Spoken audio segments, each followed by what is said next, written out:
राम राम जी, स्वागत है आपका एक और नए ब्लॉग में। और आज कुछ नई टी शर्ट दिख रही होगी। एक्चुअली नहाया तो मैं हूँ भी, ठीक है, क्योंकि ठंड हो रही थी। बट मैंने चेंज कर लिया क्योंकि वीडियो बनानी पड़ेगी एक, मतलब इंस्टाग्राम के लिए। तो रोज़ रोज़ अगर वही पहनूँ तो ऐसा लगेगा कि बस यही कपड़े इस पे। हाँ यार, मतलब फिर भी नहाने का जी तो करता ना। अब ऐसी रहेगी, कौन रोज़ रोज़ नहावे। सही कह रहा हूँ ना।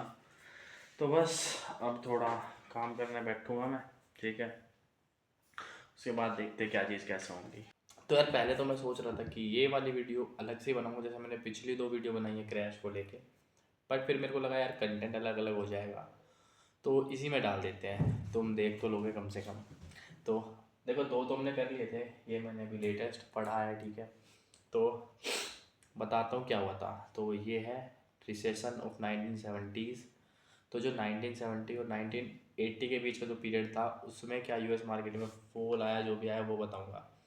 तो मेन कारण था इसका वही ऑयल। अब ऑयल कैसे था वो तुम अब समझोगे। तो ओपेक जो है, मतलब organisation of the petroleum exporting countries, यही है शायद, ठीक है। तो उसने क्या किया, यूएस में प्राइस बढ़ा दिए ऑयल के, वो भी 4 टाइम। अब क्यों बढ़ा है, क्योंकि उस टाइम पे वॉर चल रही थी, इज़राइल इजिप्ट। और इज़राइल अलग था, इजिप्ट और सीरिया अलग थे शायद, ठीक है। तो जो भी कंट्री इज़राइल को सपोर्ट कर रही थी उस वाले उसमें, जिसमें से एक यूएस भी था, वो भी इज़राइल को खुले में सपोर्ट कर रहा था, छोड़े में।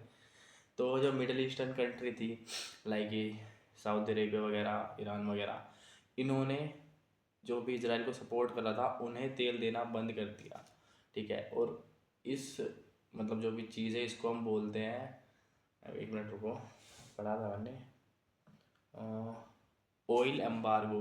मतलब जब एक्सपोर्टेशन बंद कर देती है, ओपेक कर दो या कोई कंट्री रेस्ट्रिक्ट कर दो, जब ये चीज़ें होती हैं तो इसको हम ऑयल एम्बार्गो बोलते हैं, ठीक है। अब क्या हुआ, उसने ऑयल का जो भी एक्सपोर्टेशन था वो बंद कर दिया यूएस में। यूएस में प्राइस हाई चलेगा एकदम, ठीक है। इन्फ्लेशन बढ़ गया। अब इन्फ्लेशन क्यों बढ़ा, क्योंकि बहुत सारी चीज़ें यार ऑयल पर डिपेंड करती है। कोई मैन्युफैक्चरिंग हुई, ट्रांसपोर्टेशन हुआ, ठीक है। अब तुम्हारे पास लिमिटेड चीज़ें हैं और तुम्हें उनके साथ ही सहारा मतलब काटना है चीज़ें, तो प्राइस बढ़ेगा ही। और वहाँ पे एक और कंडीशन आ गई स्टैगफ्लेशन की।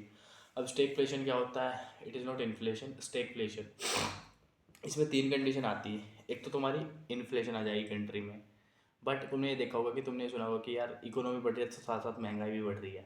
बट वहाँ पे इन्फ्लेशन तो थी, बट उनकी जो जीडीपी थी, जो इकोनॉमी थी, वो वहीं पे रुक गई थी, ठीक है। और तीसरा, बहुत ज़्यादा अनएम्प्लॉयमेंट। तो स्टैगफ्लेशन में तीनों क्राइटेरिया आते हैं, ठीक है। तो ये 3 चीज़ें हो गई थी वहाँ पे। उसके बाद अब यूएस ने जो पैसा था वो वियतनाम वार में भी लगा दिया था। तो उनकी गवर्नमेंट के पास इतना पैसा भी नहीं था कि वो अपनी इकोनॉमी बूस्ट कर सकें, ठीक है। तो यही मेन रीज़न थे।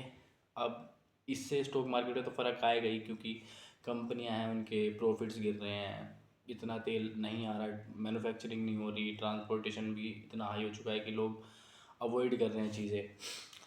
तो इस चीज़ से स्टॉक मार्केट क्रैश हुआ। अब वो तुम देखना खुद से, अगर तुम पढ़ना चाह रहे हो कि कितना परसेंट गिरा था, कितना परसेंट नहीं, ठीक है। अब इसको रोका कैसे, तो जो फेड रिज़र्व है, तो मैंने बताया था पिछली वीडियो में कि उनका सेंट्रल बैंक है, उसने इंटरेस्ट रेट बढ़ा दिए। अब तुम बोलोगे कि यार भाई इंटरेस्ट रेट बढ़ाने से फिर क्या हुआ। इंटरेस्ट रेट बढ़ाने से ना इन्फ्लेशन में वो हुआ सुधार। कैसे, अब देखो, इंटरेस्ट रेट बढ़ गए हैं, ठीक है। बैंक आज तुम्हें 5% पे लोन दे रहा है, कल वो अगर 10% पे लोन देने लगे तो तुम सोचोगे, तुम कहोगे कि चल जब कम होगा तभी लेंगे।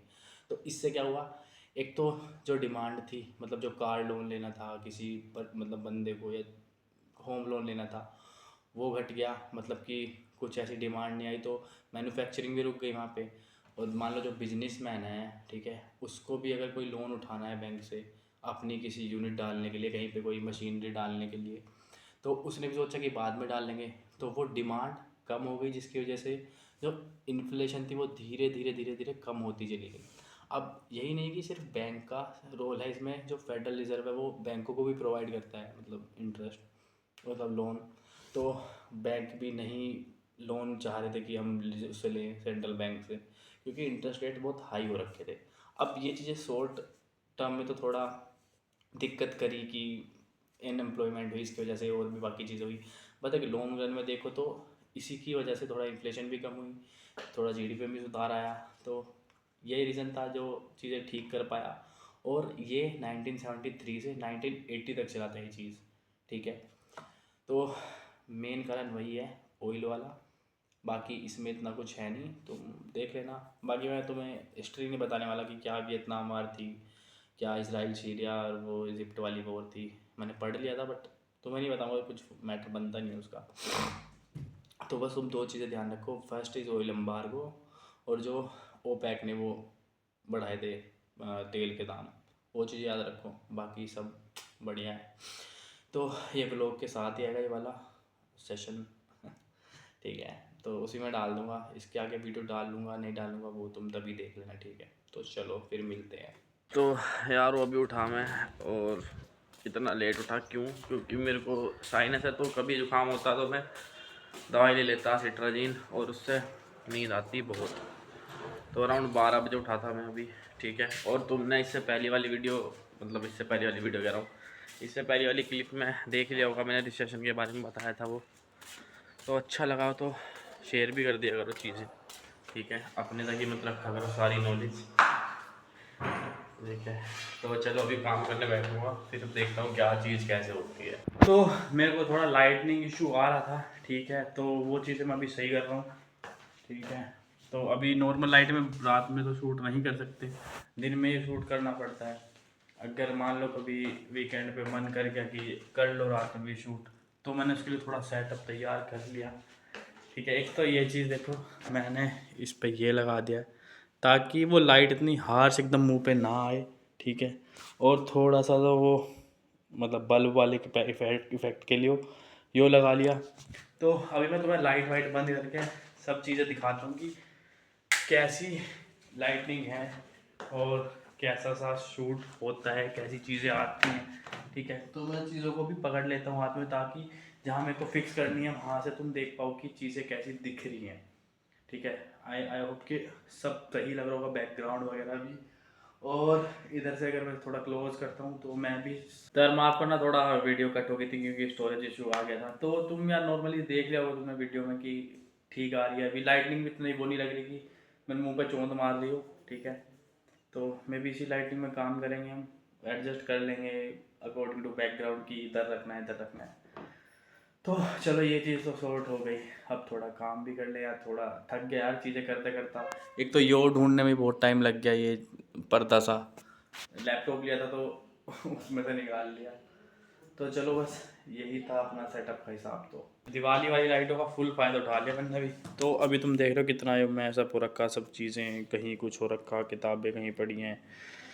तो इसको भी पूरा संगवा के तुम्हें दिखाता कि तुम्हारे भाई ने क्या चीज़ें कैसे एडजस्ट की है। तो चलो मिलता हूँ सीधा तुम्हें ये सब चीज़ें सही करके।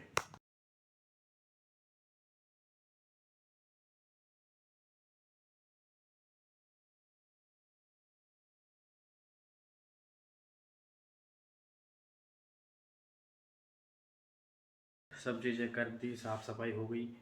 अब तुम्हें लाइट बंद करके एकदम ही फाइनल लुक दिखाता, ठीक है। फिर बाद में थोड़ा और दिखा दूँगा तुमको।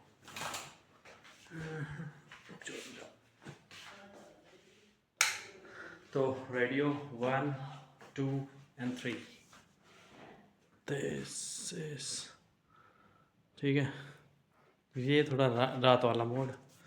तो अभी लाइट जला देता हूँ, ठीक है।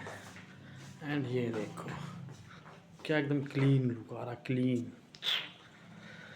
तो बस बहुत थक गया, कुछ खा पी लूँ, उसके बाद तुमसे बात करता ब्रदर्स, भाइयों बहनों।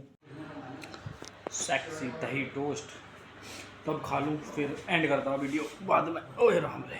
तो खाना पीना हो गया एंड शाम भी हो गई 5:45। तो वीडियो यहीं पे एंड करते हैं।